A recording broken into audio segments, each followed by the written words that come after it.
ठंडी रोटी। एक लड़का था, माँ ने उसका विवाह कर दिया था, परंतु कुछ कमाता नहीं था।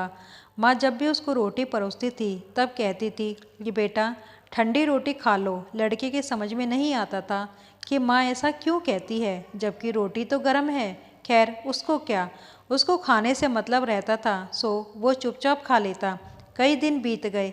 एक दिन उसकी माँ किसी काम से बाहर गई तो जाते समय अपनी बहू को कह गई कि जब भी लड़का उसका खाने के लिए आए तो उसे रोटी परोस देना। रोटी परोस कर कह देना कि ठंडी रोटी खा लो। उसने अपने पति से वैसे ही कह दिया तो वह चिढ़ गया कि माँ तो कहती ही थी, तुम भी सीख गई। बता रोटी ठंडी कैसे हुई? रोटी तो गर्म है, दाल गर्म है, साग गर्म है, फिर तू ठंडी रोटी कैसे कहती हो?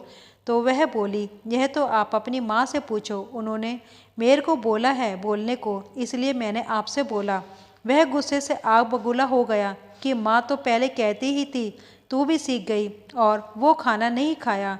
माँ घर आई तो उसने बहू से पूछा, क्या लड़के ने भोजन कर लिया? वो बोली कि उन्होंने तो भोजन किया नहीं, उल्टे नाराज हो गए।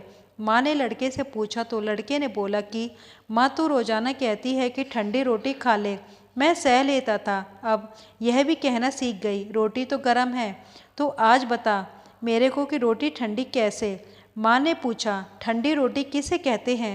वह बोला, सुबह की रोटी बनाई हुई शाम को ठंडी होती है, बासी रोटी ठंडी और ताज़ी रोटी गर्म। माँ ने कहा, बेटा तू विचार करके देख, तेरे पिता की जो कमाई है वह ठंडी बासी रोटी है। गरम ताज़ी रोटी तो तब होगी जब तू कमा कर लाएगा। लड़का समझ गया और बोला, माँ मैं आज से ही मैं खुद कमा कर गर्म रोटी खाऊंगा। शिक्षा, विवाह के बाद ठंडी रोटी नहीं खानी चाहिए और अपनी कमाई की रोटी खानी चाहिए।